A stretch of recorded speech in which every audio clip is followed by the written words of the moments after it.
तो जब कोचिंग करने वो लड़का गया तो वहाँ से फ़ोन आया कि बच्चे को महाराज जी समझा दीजिए।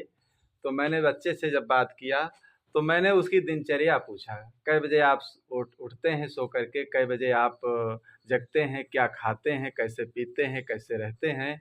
तो देखिए बच्चे ने क्या उत्तर दिया, 9 बजे तो हम सोकर उठते। तो हमने कहा लौट आओ कोटा से, वहाँ तुम कोचिंग नहीं कर पाओगे। क्यों माता पिता के पैसे को बर्बाद करते हो, क्यों बर्बादी करते हो? लौट आओ और वहाँ कुछ नहीं कर पाओगे और पैसे को बर्बाद मत करो। समय से जगना, समय से उठना, समय से स्नान करना, समय से पुस्तकों का अध्ययन करना, वही बच्चा आगे देखे बढ़ पाता है। एक बच्चा देखिए नवयुवक था और वो यात्रा कर रहा था, एक बाबूजी भी यात्रा कर रहे थे। तो यात्रा के दौरान में उसकी नींद आ जाती, बार बार गिर जाता। तो बाबूजी पूछने लगे, अरे इतना सो करके गिरते हो, क्या रात में चोरियां करते हो क्या? तो नवयुवक कहने लगा, बाबूजी चोरियां नहीं करते हैं और गार्ड की नौकरी करते हैं। तो बाबूजी ने कहा, जब 15, 18, 20, 25 साल की तुम्हारी उम्र थी, पढ़ने लिखने का जब समय था, तब तो ऐसा आराम में, दुर्गुणों में, दुर्व्यसनों में खेल कूद करके गंवा दिया समय को। अब समय तुम्हारा निकल गया है तो गार्ड की नौकरी नहीं करोगे तो क्या बाबू बनोगे? अब तो गार्ड की नौकरी करना ही पड़ेगा। जीवन चलाने के लिए, परिवार को चलाने के लिए कुछ न कुछ तो कमाना ही पड़ेगा तुमको। अगर समय पर पढ़ लेते, लिख लेते, ध्यान से पढ़ाई लिखाई अपनी कर लेते तो आज तुमको गार्ड की नौकरी नहीं करना पड़ता, कहीं न कहीं लग जाते, कोई न कोई अच्छा व्यापार बिजनेस कर लेते, आराम से तुम्हारी पत्नी, तुम्हारे बच्चों की ज़िंदगी व्यतीत होती। तो देखिए जो बच्चे इस समय को खिलवाड़ में गंवा देते हैं, समय को बर्बाद कर देते हैं, वो अंत में पश्चाताप करते हैं। और तब तो आए बुढ़ापा कर देवे लाचार बाय, कोई ना तुम्हार बाय नाय। भैया 2 दिन की जिंदगानी, भैया 2 दिन की जिंदगानी, ये तुम्हार बाय, कोई ना तुम्हार बाय नाय। जब बुढ़ापा आ जाता, लाचार कर देता है तो आदमी क्या कर सकता है? तो इसलिए पढ़ने लिखने वाले बच्चों को बहुत सतर्क रहना चाहिए और माता पिता की कमाई को देखे व्यर्थ नहीं गंवाना चाहिए। तो काग चेष्टा बको ध्यान, बकुले के समान, बकुले से क्या शिक्षा लेना चाहिए? एकाग्र चित्त करके पढ़ना चाहिए। काग चेष्टा बको ध्यानम, फिर श्वान निद्रा। श्वान कहते हैं कुत्ते को, सोना कैसे चाहिए? कुत्ते के समान। कुत्ता को आप मारने जाइए देखिए, और कुत्ता पृथ्वी में एक कान लगाकर सोता है, और धीरे धीरे जब आप जाओगे मारने के लिए, जैसे पास जाओगे उठ के भाग जाएगा। वो समझ जाता है कोई आदमी आ रहा है मारने के लिए हमें।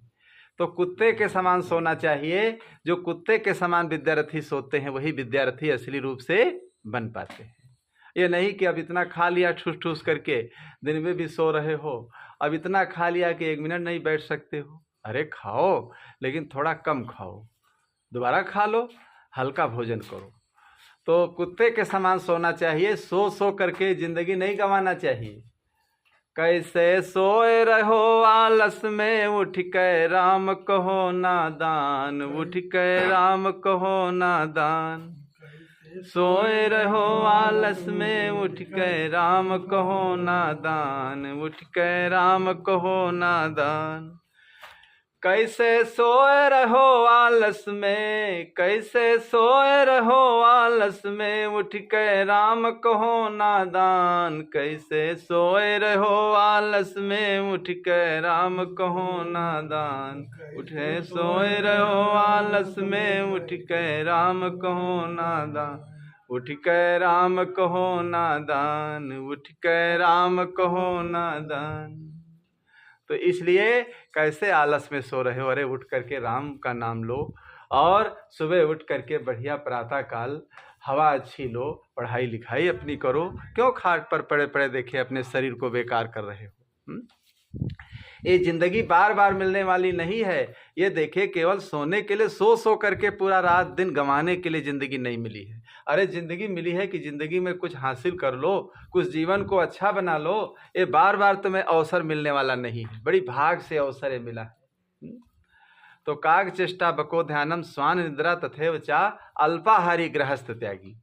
देखिए, आहार विहार हल्का करो, तभी तो नींद कम आएगी, तभी पढ़ाई लिखाई कर पाओगे।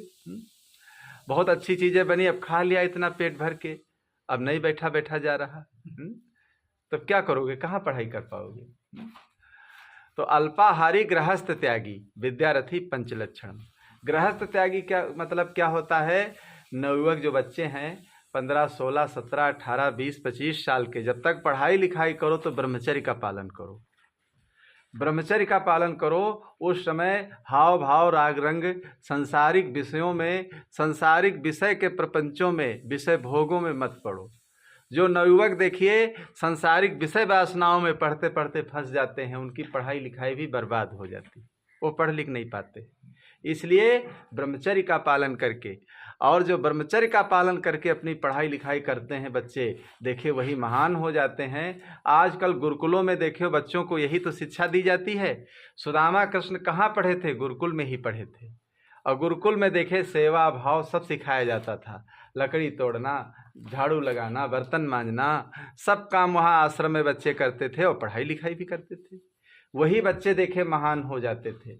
आजकल के कॉलेजों में, आजकल के यूनिवर्सिटियों में देखिए आध्यात्मिक ज्ञान बच्चों को नहीं दिया जाता है, कमाने खाने का केवल ज्ञान दिया जाता है। किसी बच्चे से अगर पूछा जाए कि बच्चा बेटा तुम किस लिए पढ़ाई करते हो, तो बहुत कम ऐसे बच्चे हैं जो सही उत्तर उसका दे पाएँ। अधिकतर नौकरी के लिए कहते करते हैं। अरे पढ़ाई लिखाई हम करते हैं सुसभ्य बनने के लिए, सुसभ्य बनने के लिए पढ़ाई लिखाई करते हैं हम। कोई ऐसा नहीं कि हमारे अंदर सभ्यता आ जाए, हमारे अंदर अच्छा ज्ञान आ जाए, हमारे अंदर अच्छे विचार आ जाएं, इसलिए हम पढ़ाई लिखाई करते हैं। तो बच्चों, ऐसे नियमों को पालन करके जीवन को अपने बिताना चाहिए।